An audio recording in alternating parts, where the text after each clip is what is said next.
अस्सलामुअलैकुम वरहमतुल्लाहि वबरकातुहू। BPSC TRE 4.0 की तैयारी करने वाले सभी स्टूडेंट का आज के इस वीडियो में बहुत बहुत स्वागत है। और आज के इस वीडियो में हम लोग मॉडल पेपर सेट 5 करने वाले हैं। और ये जो क्लास है वो आपके 6 to 8 के स्टूडेंट के लिए बहुत ही ज़्यादा फ़ायदेमंद है। इसके अलावा भी अगर आप 1 to 5 की तैयारी कर रहे हैं या फिर 9 to 10 या फिर 11 to 12 की तैयारी भी कर रहे हैं तो ये क्लास आपके लिए भी है। और क्योंकि देखिए अभी जो मैं आपको अभी बताया कि ये क्लास आपके 6 to 8 के लिए है तो ये स्पेशल है इन बच्चों के लिए। लेकिन अगर आप लोग दूसरे क्लास के लिए भी तैयारी कर रहे हैं तो कहीं ना कहीं ये आपके लिए भी फ़ायदा होगा, क्योंकि जो क्वेश्चंस इसमें आते हैं उसी प्रकार से आपके ऑर्डर्स में भी आते हैं। इसीलिए आप सभी जो हैं इस क्लास को ध्यानपूर्वक देखेंगे। इससे पहले ऑलरेडी इसका जो मॉडल पेपर सेट 5 है ये तो मैं अभी करा रहा हूँ। इससे पहले जो है कि 4 सेट ऑलरेडी गुजर चुके हैं। आपने नहीं देखा है तो देख लीजिएगा। और साथ साथ में इसका मैं प्ले लिस्ट भी बना दूँगा, आप लोग के लिए भी बहुत ज़्यादा आसानी होगी। आइए आज के इस क्लास की शुरुआत करते हैं। अच्छा, मैं आपको एक बात और बता देना चाहता हूं कि लगभग मैं इसमें आपको टोटल 80 क्वेश्चंस कराऊंगा, जिसमें से लेकर 1 से लेकर के जो 7 क्वेश्चंस हैं वो आपके पैराग्राफ से रहेंगे। और क्योंकि हम लोग इसमें क्या कर रहे हैं, प्रैक्टिस कर रहे हैं, तो जो एग्ज़ाम में जिस प्रकार से आएंगे उसी प्रकार से ही मैं आपको क्वेश्चंस कराएगा। और मैंने आपको ये बात भी बताया था, आपसे वादा भी किया था कि मार्केट में जितने भी किताब आए हुए हैं उर्दू का ख़ास करके, एक भी ख़रीदने की ज़रूरत नहीं है। जितने भी बुक्स मार्केट में हैं सारे किताबों से मैं आपको तैयारी करा दूंगा, ठीक है। इसलिए किताब मार्केट से नहीं ख़रीदिएगा। चलिए शुरू करते हैं एक एक करके। सबसे पहले हम लोग जो है कि इस पैराग्राफ जो क्वेश्चन 1 से 7 तक बताया कि पैराग्राफ से हल करना है तो उसको पहले हल कर लेंगे। तो ये जो हल करना है ना क्वेश्चन 1 से लेकर 7 तक, तो आपको जो है ध्यान दीजिएगा कि पैराग्राफ से ही आप छाँटें, अपने मन से जवाब ना दें। जैसे रोज़ाना कितने घंटे सोना चाहिए, अब अपने हिसाब से नहीं कह दीजिएगा 10 घंटे या फिर 7-8 घंटे या फिर 6-7 घंटे, ऐसे नहीं कह दीजिएगा, बल्कि आपको ऊपर में छाँटना है पैराग्राफ में, यहाँ जो दिया हुआ आपको, ठीक है, इसी से आपको छाँटना है। फिर बतानी है कि रोज़ाना कितने घंटे सोना चाहिए। तो अगर आप इसमें देखिएगा तो यहाँ पर लिखा हुआ भी है कि रोज़ाना कम से कम 6-7 घंटे सोना चाहिए। तो अब बस आपको आंसर मिल गया, क्योंकि यहाँ पर लिखा हुआ भी है ना रोज़ाना कितने घंटे सोना चाहिए, तो ऑप्शन नंबर बी हो जाएगा 6-7 घंटे।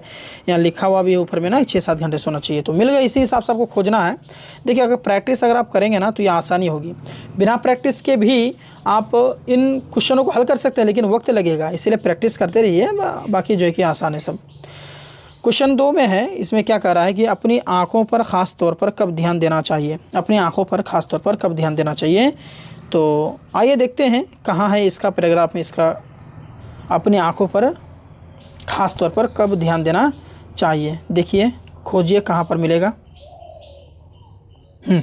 चलिए तो यहाँ पर आप देखते हैं, यहाँ पर अगर देखते हैं कि लिखते पढ़ते और टेलीविज़न देखते समय, एक सेकंड, क्या हो गया भाई, एक सेकंड रुकिए। लिखते पढ़ते और टेलीविज़न देखते वक्त भी हमें अपनी आँखों की तरफ ख़ास तौर पर ध्यान देना चाहिए। तो सवाल क्या था कि अपनी आँखों पर ख़ास तौर पर कब ध्यान देना चाहिए। तो कब ध्यान देना चाहिए, तो लिखते समय या फिर पढ़ते समय या टेलीविज़न देखते समय जो है अपने आँखों की तरफ ख़ास तौर पर ध्यान देना चाहिए। तो आइए इसका ऑप्शंस कहाँ है देखते हैं। देखिए अपने लिखते पढ़ते और टेलीविज़न देखते वक्त, सही तो है। अपनी आंखों पर ख़ास तौर पर कब ध्यान देना चाहिए, तो लिखते पढ़ते और टेलीविज़न देखते वक्त, तो ऊपर में ही था, तो हमने ऊपर से इसको देख करके इसको सॉल्व किया। आइए अगला क्वेश्चन है, क्वेश्चन नंबर 3 में क्या कह रहा है कि अच्छी नींद किसकी सेहत के लिए ज़रूरी है। अच्छी नींद जो है किसकी सेहत के लिए ज़रूरी है। तो दोस्तों जो इसका जो आंसर हो जाएगा, आइए खोजते हैं कहाँ है। तो यहाँ देखिएगा कि आँखों की सेहत के लिए अच्छी नींद ज़रूरी है। सवाल क्या था कि अच्छी नींद किसकी सेहत के लिए ज़रूरी है, तो आँखों की, क्योंकि यहाँ लिखा हो ना आँखों की सेहत के लिए अच्छी नींद ज़रूरी है, तो उसी हिसाब से हम लोग जो है कि इसका आंसर खोजे हैं। तो आँखों की हो गया, इसका ऑप्शन ए बिल्कुल राइट हो गया।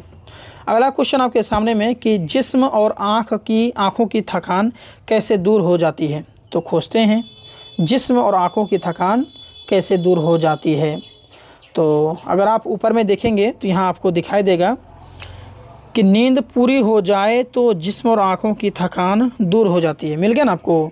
सवाल क्या था कि जिस्म और आँखों की थकान कैसे दूर हो जाती है।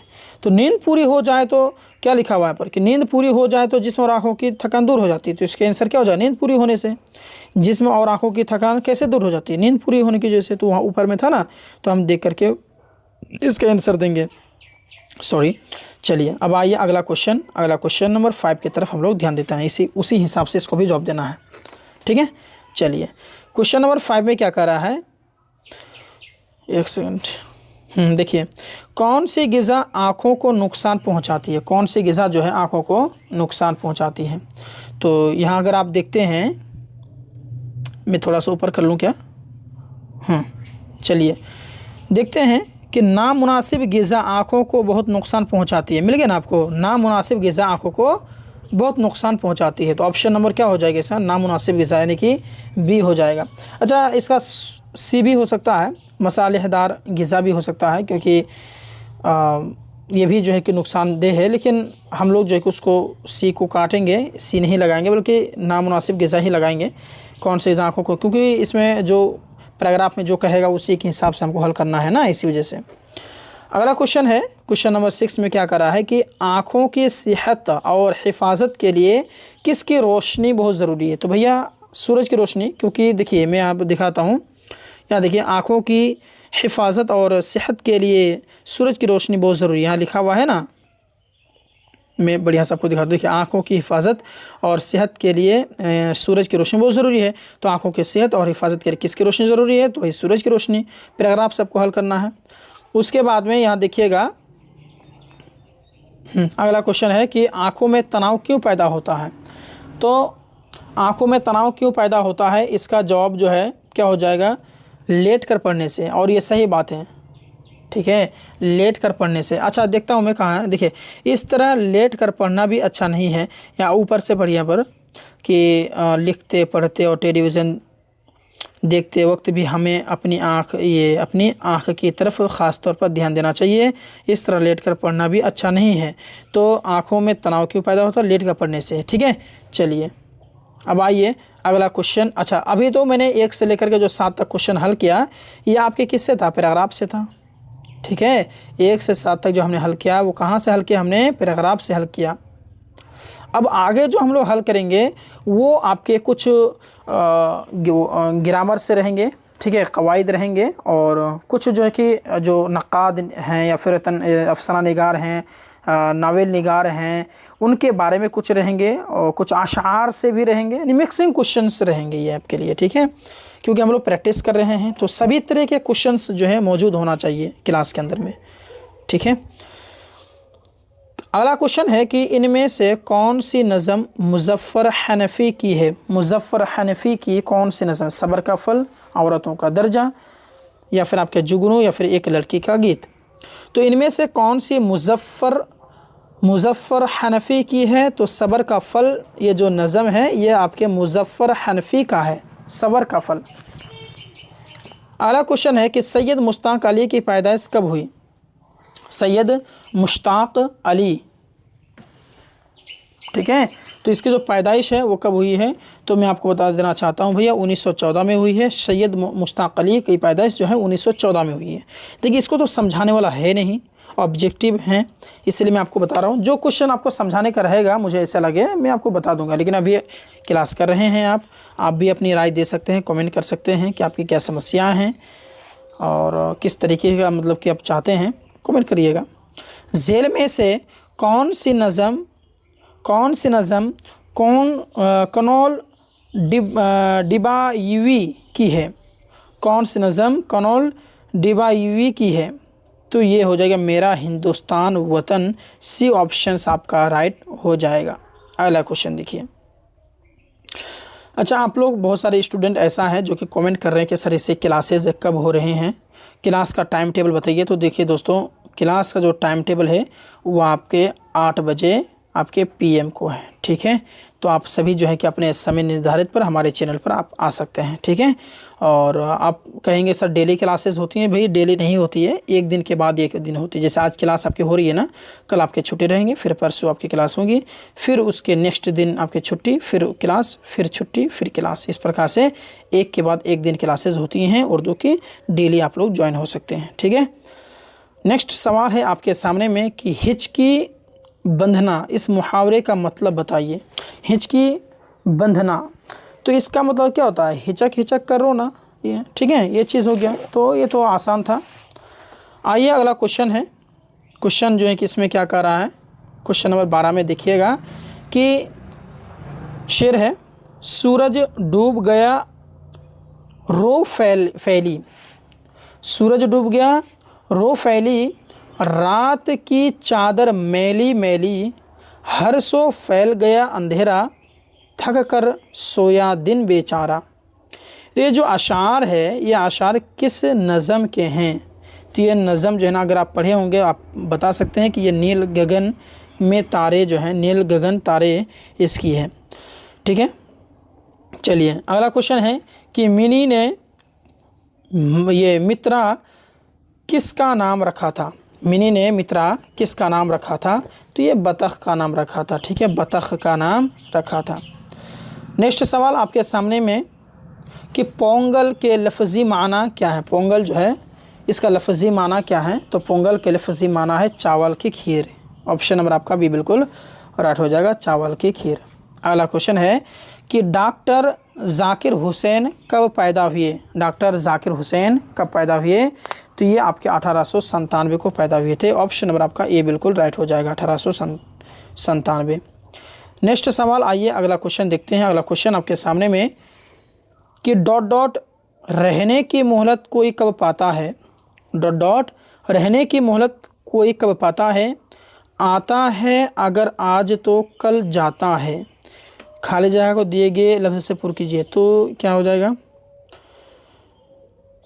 रहने की मोहलत कोई कब पाता है? तो यहाँ हो जाएगा, यहाँ ऑप्शन बी हो जाएगी, क्योंकि यहाँ रहने की मोहलत कोई कब पाता है? आता है अगर आज तो कल जाता है। तो यहाँ हो जाएगा ऑप्शन बराबर इसका बी बिल्कुल राइट हो जाएगा। ठीक है, नेक्स्ट है कि हमियत के माना क्या है? हमियत के माना क्या है? तो हमियत के माना है गैरत। ऑप्शन आपका ये बिल्कुल राइट होने वाला ठहरा। नेक्स्ट क्वेश्चन देखिए, अगला है आपके सामने में कि चरख, चरख के माना क्या है? तो चरख के माना है आसमान। चरख के माना क्या है? आसमान। ठीक है, याद रहेगा। नेक्स्ट सवाल, अपने घोड़े को वापस पाकर बाबा भारती ने क्या कहा? अपने घोड़े को वापस पाकर बाबा भारती ने क्या कहा? बाबा भारती ने कहा कि अब कोई गरीबों की मदद करने से इनकार ना करेगा। अब कोई गरीबों की मदद करने से इनकार ना करेगा, ये कहा। अपने घोड़े को वापस पाकर बाबा भारती ने क्या कहा? अब कोई गरीबों की मदद करने से इनकार ना करेगा। ठीक है, चलिए नेक्स्ट सवाल आपके सामने में कि सालिम अली के शिकारी चचा का नाम क्या था? सालिम अली के शिकारी चचा का नाम क्या था? तो सालिम अली के शिकारी का नाम अमीरुद्दीन तैयब था। ऑप्शन आपका ये बिल्कुल राइट हो जाएगा। अगला क्वेश्चन, हसरत मोहानी की शादी किससे हुई? तो हसरत मोहानी की शादी जो है निशातुन्निसा बेगम से हुई थी। ऑप्शन सी बिल्कुल राइट, निशातुन्निसा बेगम से हुई थी। अगला क्वेश्चन देखिए, अल्लामा इकबाल के आबा व अजदाद कहाँ के रहने वाले थे? तो अल्लामा इकबाल के आबा व अजदाद कहाँ के रहने वाले थे? तो ये कश्मीर के रहने वाले थे। ए बिल्कुल राइट हो जाएगा। लफ्ज़ ओलंपिक किस लफ्ज़ से बना है? ओलंपिक जो है किस लफ्ज़ से बना है? तो ओलंपिक जो है ना, ये यूनानी शब्द है भैया। ठीक है, यूनानी है। ऑप्शन सी बिल्कुल राइट। अगला क्वेश्चन, मुहावरा, ये मुहावरा है जी बेजार होना। जी बेजार होना, इस मुहावरे का मतलब क्या हुआ? तो इसका मतलब होता है उकता जाना। देखते हैं कहाँ है उकता जाना है, तो ऑप्शन इसका सी बिल्कुल राइट हो जाएगा। ठीक है, उकता जाना, सी बिल्कुल राइट। नेक्स्ट सवाल, अगला क्वेश्चन है कि ज़ेल में दुरुस्त इमला की निशानदही कीजिए, यानी कि इसमें कौन सा जो है सही है? तो ये तो बहुत ज़्यादा आसान है। इसमें ये जो है ना, ये असल बात ये कह रहा है कि हवेली लिखना चाह रहा है, तो हवेली जो है ना ऑप्शन सी होगा। ये आपके इस हाथ से नहीं होती है, ये सब गलत है। हवेली जो है ना इस तरीके से होता है हवेली, ये आपके जो है कि सही है। नेक्स्ट सवाल है कि मुसद्दस हाली का दूसरा मशहूर नाम क्या था? तो ये ऑप्शन सी बिल्कुल हो जाएगा राइट, यानी कि मदोजुज़ और इस्लाम। ठीक है, मदोजुज़्र इस्लाम। अगला क्वेश्चन देखिए, अगला है आपका चौगान हस्ती किसका नावेल है? चौगान हस्ती ये किसका नावेल है, किसने लिखा है? तो प्रेमचंद ने लिखा है, ऑप्शन डी बिल्कुल राइट होगा। ठीक है, चलिए नेक्स्ट सवाल आपके सामने कि मिर्ज़ा फ़रहतुल्लाह बेग के दादा का क्या नाम था? उसके दादा का नाम पूछा जा रहा है, आप कमेंट करिए कि मिर्ज़ा फ़रहतुल्लाह बेग के दादा का नाम क्या था? तो मिर्ज़ा अब्दुल्ला बेग। क्या हो जाए? मिर्ज़ा अब्दुल्ला बेग। मिर्ज़ा फ़रहतुल्लाह बेग का दादा का नाम मिर्ज़ा अब्दुल्ला बेग था। अगला क्वेश्चन कि हिंदुस्तान में हॉकी का पहला क्लब कहाँ कायम हुआ? तो हिंदुस्तान में जो हॉकी का पहला क्लब है वो आपके कलकत्ता में कायम हुआ था, ऑप्शन सी बिल्कुल राइट। नेक्स्ट है कि शरददत्त ने जेल में से किसकी सवाह उमरी लिखी? शरददत्त ने जेल में किसकी सवाह उमरी लिखी? तो ये के.एल. सहगिल के लिखे थे, ऑप्शन सी बिल्कुल राइट होने वाला ठहरा। नेक्स्ट सवाल, ये शेर है, अशार है, कह रहे कि अपनी आज़ादी का देखा ख्वाब मैंने रात को, अपनी आज़ादी का देखा ख्वाब मैंने अपनी रात को, याद करता हूँ मैं अपने ख्वाब की हर बात को। मैंने ये देखा कि हर क़ैद से आज़ाद हूँ, ये हुआ महसूस जैसे ख़ुद में जिंदाबाद हूँ। तो ऑप्शन देखते हैं। तो ये जो शेर है इसकी तख्लीक़ किसने की है? तो इसका तख्लीक़ करने वाले हैं शौकत थानवी, लिखने वाले हैं शौकत थानवी हैं। ऑप्शन आपका ये बिल्कुल राइट हो जाएगा। नेक्स्ट है कि नक्श फरियादी किसका शेरी मजमुआ है? नक्श फरियादी जो है किसका शेरी मजमुआ है? तो नक्श फरियादी जो है फैज़ अहमद फैज़ का है, ऑप्शन ये बिल्कुल राइट हो जाएगा। अगला क्वेश्चन है कि ज़ुबैर रिज़वी का सन्न पैदाइश क्या है? इस बार जो है ज़ुबैर रिज़वी का पैदाइश पूछा गया है, आप बताइए कि ज़ुबैर रिज़वी का सन्न पैदाइश क्या है? तो 1936 हो जाएगा, ऑप्शन आपका ये बिल्कुल राइट 1936। ज़ुबैर रिज़वी का सन्न पैदाइश 1936 है, ऑप्शन आपका ये बिल्कुल राइट। नेक्स्ट सवाल देखिए, दो बैल के अफसाना निगार कौन है? दो बैल जो है इसका अफसाना निगार कौन है? तो प्रेमचंद है, ऑप्शन नंबर का भी बिल्कुल राइट हो जाएगा। दो बैल इसका अफसाना निगार है प्रेमचंद, उसी के द्वारा लिखा गया था। गंगा नदी कहाँ से निकलती हैं? ये आपके एक तरह से जनरल नॉलेज है, तो भाई गंगोत्री से निकलते हैं, ऑप्शन बी बिल्कुल राइट हो जाएगा। गालिब के सन्न पैदाइश बहुत ज़्यादा आसान है, 1779, 1797, 1798, 1897। तो गालिब के सन्न पैदाइश है 1797, बी बिल्कुल राइट हो जाएगा। चलिए नेक्स्ट सवाल, अफसाना गरीब बच्चा और जादूगर में अंधे शख्स ने गरीब बच्चे को क्या इनाम दिया था? तो अफसाना गरीब बच्चा और जादूगर में अंधे शख्स ने गरीब बच्चे को जो इनाम में दिया था वो है सोने की गेंद, ऑप्शन ए बिल्कुल राइट। अगला क्वेश्चन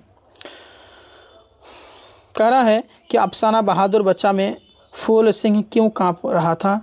फूल सिंह क्यों काँप रहा था? तो फूल सिंह जो काँप रहा था उसकी एक ही वजह था और वह है वजह ठंड से। ठीक है, नेक्स्ट सवाल देखिएगा। अगला है कि पटना का कदीम नाम क्या है? पटना का जो पुराना नाम है वो क्या है? तो भाई मगध, पाटलिपुत्र, आज़िमाबाद, कसमपुरा। तो इसका ऑप्शन नंबर ए बिल्कुल राइट हो जाएगा। पटना का मगध भी है ना, मगध भी नाम है, ऑप्शन ए बिल्कुल हो जाएगा। कुसुमपुर है ना, कुसुमपुर ये भी तो सही है। पाटलिपुत्र ऑप्शन नंबर ए बिल्कुल नहीं, एक सेकंड, एक से ज़ायद होना चाहिए। मगध भी है, पटना का कदीम नाम जो मगध भी है और कुसुमपुर भी है। ठीक है, अच्छा मैं इसको डाउट में रखिए। ठीक है, मुझे ऐसा लग रहा है कि ये तीनों के तीनों आपके सही हैं, बाकी अगर कुछ डाउट हो तो आप लोग कमेंट करिए। ठीक है, मेरा जहन से उतर रहा है।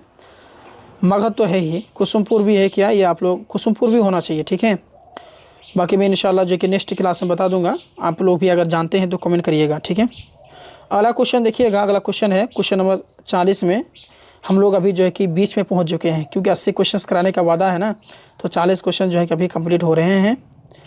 चलिए क्वेश्चन अगला है कि कैमूर की पहाड़ियाँ कहाँ हैं? कैमूर की पहाड़ियाँ जो हैं कहाँ हैं?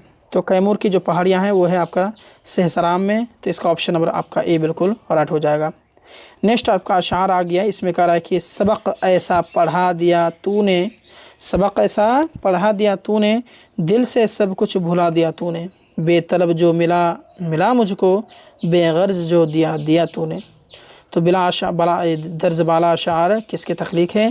तो ये जो लिखने वाले हैं ये आपके दाग दहलवी के हैं। ऑप्शन नंबर का डी बिल्कुल राइट हो जाएगा, दाग दहलवी है। ठीक है, नेक्स्ट सवाल देखिए। अगला है आपके सामने में कि इंडिया गेट की तामीर किसने की है? इंडिया गेट जो है इसकी तामीर करने वाले कौन है? तो इंडिया गेट की तामीर करने वाले कौन है भैया? अंग्रेज़ों ने। ठीक है, अंग्रेज़ ने ही बनाया था ना। अच्छा, इसके इंडिया गेट के बारे में किसने कविता लिखा है, वो आप नज़म लिखा है, आप मुझे कमेंट करिएगा। तो आला है कि दुनिया की जदीद ज़बानों में वह कौन सी ऐसी ज़बान है जिसके माना लश्कर हैं? बहुत आसान है, उर्दू है। उर्दू के माना लश्कर के होते हैं। ठीक है, अफसाना नसीहत में, ये जो अफसाना है नसीहत, इसमें अज़हर अपनी पढ़ाई में क्यों नाकाम हो रहा था? क्यों नाकाम हो रहा था? तो देखिए क्यों नाकाम हो रहा था भाई, बुरी सुहबत इख्तियार करने की वजह से। ऊपर में देखिएगा ऑप्शन मिलेगा आपको, है ना, बुरी सोहबत इख्तियार करने की वजह से। अगला है नज़म नवाए जर्स। नवाए जर्स जो है किस जज्बे से सरशार हैं? किस जज्बे से? तो हब्बुल वतनी की वजह से। नेक्स्ट है ज़ेर में कौन कुदरती आफत नहीं है? आपको बतानी है कि कौन जो है कुदरती आफत नहीं है। तो इनमें से जो है कुएं में गिर जाना।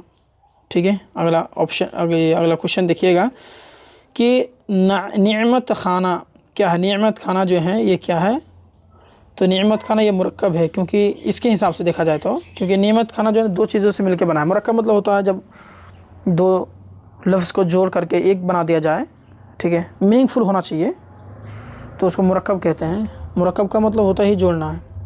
इसे मारिफा के निशान देख लीजिए, इससे मारिफा उसको कहते हैं, यानी प्रॉपर नाउन को आप इंग्लिश में पढ़े होंगे। प्रॉपर नाउन ख़ास नाम को कहते हैं। जैसे दिल्ली हो गया तो ख़ास नाम है, मारिफा हो जाएगा। मदरसा ख़ास थोड़ी ना है, मदरसा का नाम होना चाहिए फिर, जैसे मदरसा हिराउल इस्लामिया या फिर मरकज़ अल इमाम अल बुखारी या तालीमी वल खैरी, इस तरीके से जो नाम रहता है उसको कहते हैं इसे मारिफा, जो ख़ास होना चाहिए भाई। इससे तो कॉमन हो गया, राजधानी मस्जिद ये सब कॉमन हो गया। तो ऑप्शन आपका ये बिल्कुल राइट हो जाएगा, दिल्ली।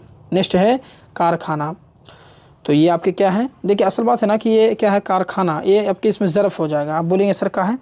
देखिए इसमें ज़रफ़ उसको कहेंगे ना जिससे कोई जगह का इल्म हो। जैसे अगर हम कहेंगे मस्जिद तो इसमें ज़रफ़ हो जाए, क्योंकि उसमें इबादत करने की जगह है। वो घर हो गए भी आपके जो कि इसमें ज़रफ़ में आएंगे, क्योंकि वो रहने की जगह है। तो जिससे कोई रहने का जगह या फिर आपके समय वक्त को ज़ाहिर करे, इसमें ज़रफ़ में आते हैं।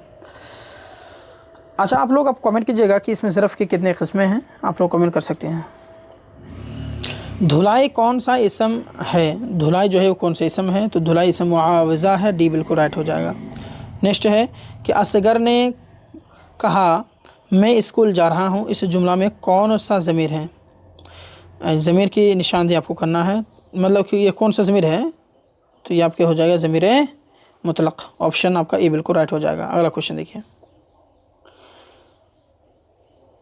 यह मेरा कलम है जुमला में कौन सा ज़मीर है? यह मेरा कलम है, तो इसमें जो है आपको कौन सा ज़मीर है आपको बतानी है।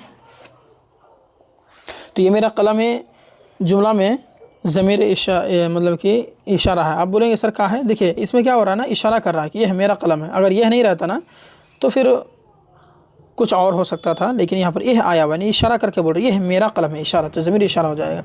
चालाक कौन सी सिफत है? तो भैया ये सिफत ज़ाती होगा। ठीक है, डी राइट। अगला है मेरी ये तस्वीर नहीं है, इस जुमला में कौन सा सिफत ज़मीरी है? तो इसमें जो है ना ये हो जाएगा, क्योंकि इसी से मेरी यह तस्वीर नहीं है, सिफत ज़मीरी जो है वो आपके क्या हो जाए, ये हो जाए, ये हो जाएगा, इसी से इशारा हो रहा है ना। नेक्स्ट है आपके सामने कि ये आसमत फ़िल्म देखने जाएगी, इस जुमला में जाएगी क्या है? तो जाएगी, ये जाना क्या है भाई, एक काम है कि नहीं? ये बोलिए काम है ना, जाना, खाना, देखना, तो फ़िल हो गया। अगला क्वेश्चन है कि फ़ाइल के काम का असर किसी दूसरे शय या शख्स पर वाक़ हो तो उसे क्या कहते हैं? तो उसे क्या है, ये मारूफ़ कहते हैं, मफ़ऊल कहते होंगे ना। ऑप्शन का बी बिल्कुल राइट, मफ़ऊल होगा शायद कि, क्योंकि फ़ाइल का काम का असर किसी दूसरे शय या शख्स पर वाक़ हो तो मफ़ऊल कहते हैं, जिस पर ख़त्म हो, वाक़ हो। नेक्स्ट क्वेश्चन है आपके सामने में कि कहता है, खाता है, जाता है, ये सभी फ़िल फ़िल माज़ी की कौन सी किस्म है? कहता है, खाता है, जाता है, ये सभी जो फ़िल हैं वो माज़ी की कौन सी किस्म? माज़ी तो है ना, तो कौन सी किस्म है? तो माज़ी नातमाम हो जाएगा। ठीक है। अगला क्वेश्चन, अल्फाज के, ये हमको सवाल में ही कुछ डाउट लग रहा है, ऑप्शन में भी डाउट लग रहा है। चलिए खैर, डाउट इंशाल्लाह नेक्स्ट क्लास में क्लियर कर दूंगा। अगला क्वेश्चन है कि अल्फाज के मुसलसल मजमूए को क्या कहते हैं? अल्फाज के मुसलसल मजमूए को क्या कहते हैं? तो जुमला कहते हैं। ठीक है। अगला क्वेश्चन देखिए, अगला क्वेश्चन 59 में सवाल पढ़िए आप लोग। ठीक है। अगला क्वेश्चन है कि ज़ेल में कौन सा लफ्ज़ साबिक़ा के मज़मन में आता है? तो इसमें जो ऑप्शंस होगा वो खुश अखलाक हो जाएगा, क्योंकि भाई खुश अखलाक में क्या हो ना, साबिक़ा उसको कहते हैं, ये जो साबिक़ा है, साबिक़ा उसको कहते हैं जिस जो किसी लफ्ज़ के शुरू में आकर के कोई अल्फाज मिल जाता है ना, खुश ये अखलाक के शुरू में आया। और यहाँ देख सकते दागबाज है तो बाज़ लास्ट में, तो लाहिका का मिसाल है। तजुर्बाकार, कार लास्ट में आया तो ये लाहिका का एग्ज़ाम्पल है। हमजाद है तो ज़ाद ये जो है आपके लास्ट में आया तो ये आपके लाहिका का एग्ज़ाम्पल है। खुश अखलाक या खुश शुरू में आया ना तो ये साबिक़ा का एग्ज़ाम्पल होता है। ठीक है। अला है कि इंदलीब किसकी जमा है? मतलब कि इंदलीब ये वाहिद है, इसकी जमा क्या है? तो अनादिल हो जाएगा। ऑप्शन सी बिल्कुल राइट। नेक्स्ट है 61 में देखिएगा, इसमें कह रहा है कि वक्त अच्छा भी आएगा नासिर, गम ना कर ज़िंदगी पड़ी है अभी। तो ये जो हैं अशार जो हैं किसकी मिसाल है? तो मक्ता की मिसाल है। नेक्स्ट सवाल है कि फ़कीराना आए सदा कर चले, मियाँ खुश रहो दुआ कर चले। तो इस अशार में जो है रदीफ़ की वजाहत कीजिए। तो रदीफ़ जो है ना कर चले, ये जो है रदीफ़ है, लास्ट में कर चले ना, ये रदीफ़ है। काफ़िया रदीफ़ में आपको फ़र्क पता होनी चाहिए।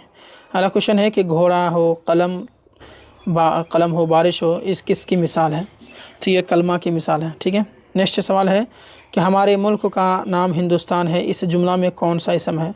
तो इसम जो है ये आपके क्या हो जाएगा, मतलब कि कौन सा इसमें है, इसके मतलब कि इसमें कैफियत है, ज़ात है, सिफत है, इसमें ज़रफ़ है। तो इसमें ज़रफ़ है होगा ना, हिंदुस्तान में रहने की ये है, जगह को दर्शा रहा है ये। नेक्स्ट सवाल देखिएगा 65, इसमें क्या कह रहा है देखिए। अगला क्वेश्चन है कि वह नाम जो मोहब्बत या हक़ारत की वजह से पुकारा जाए क्या कहलाता है? तो उर्फ़ कहलाता है।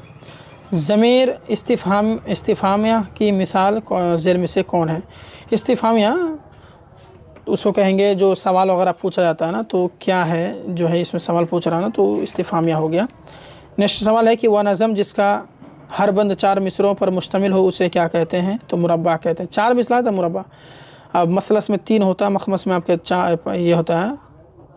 ठीक है। और उसी हिसाब से आगे नेक्स्ट आपके सामने में 68 में कह रहा है कि किस एतबार से कसीदा के पहले शेर के दोनों मिसरे हम काफ़िया होते हैं? तो भैया ये बहैयत के हिसाब से होते हैं। ठीक है। अगला है कि दर्ज ज़ेल में ज़मीर गायब की निशानदेही कीजिए। ज़मीर गायब की निशानदेही करना है तो ये हो जाएगा उसे, हमारा ये तो प्रेजेंट हो रहा, आप तुम, गायब हो गया ये, इसे। ठीक है, उसे, इसे। अगला क्वेश्चन आपके सामने में कि इस्म जो जुल्म है उसकी की सिफत क्या है? तो सिफत अगर पूछा जाए तो उसमें क्या हो जाएगा, जानते हैं, जालिम हो जाएगा, जुल्म करने वाला। अगला है आपके सामने में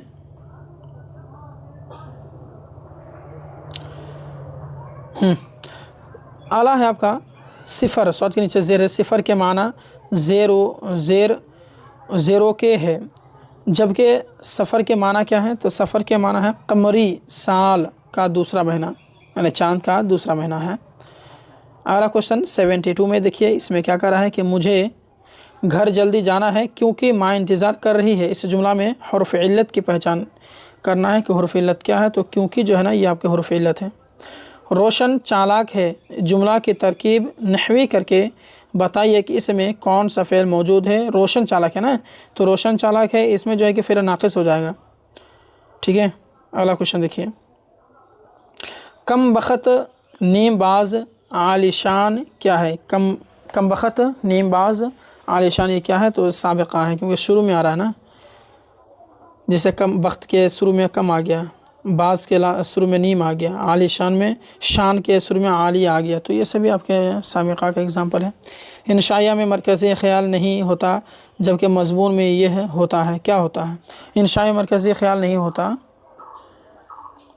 तो इसमें जो है ना ज़रूर हो जाए, ऑप्शन नंबर डी बिल्कुल राइट हो जाएगा, यानी कि ज़रूर। चलिए नेक्स्ट सवाल आपके सामने में कि नज़ीर अकबर आबादी की नज़म जो है, नज़ीम अकबर आबादी के नज़म जो है बंजारा नामा जो है किस साहियत में लिखी हुई है? तो मखमस, ऑप्शन नंबर आपका सी बिल्कुल राइट हो जाएगा।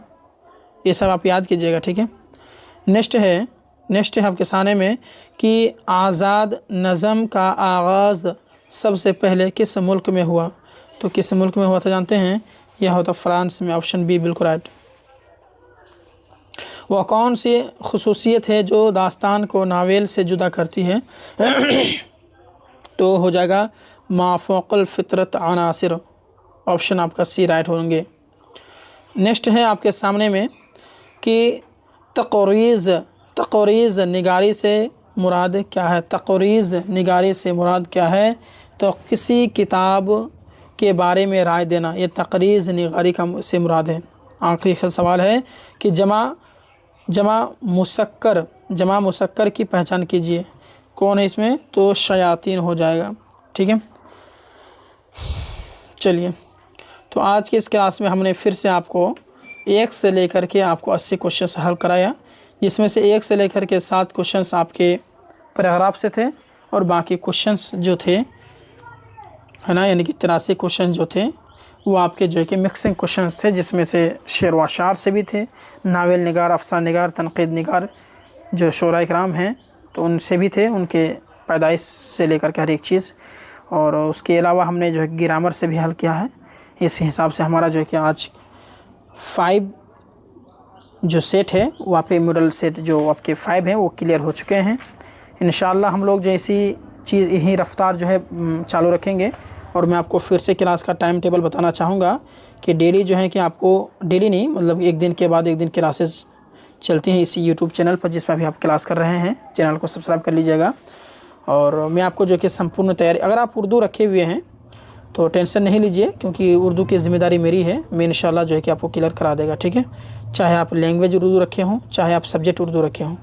चलिए मिलते हैं फिर एक और नए प्रैक्टिस सेट के साथ में, तब तक के लिए धन्यवाद। अस्सलामु अलैकुम वरहमतुल्लाहि वबरकातुहू।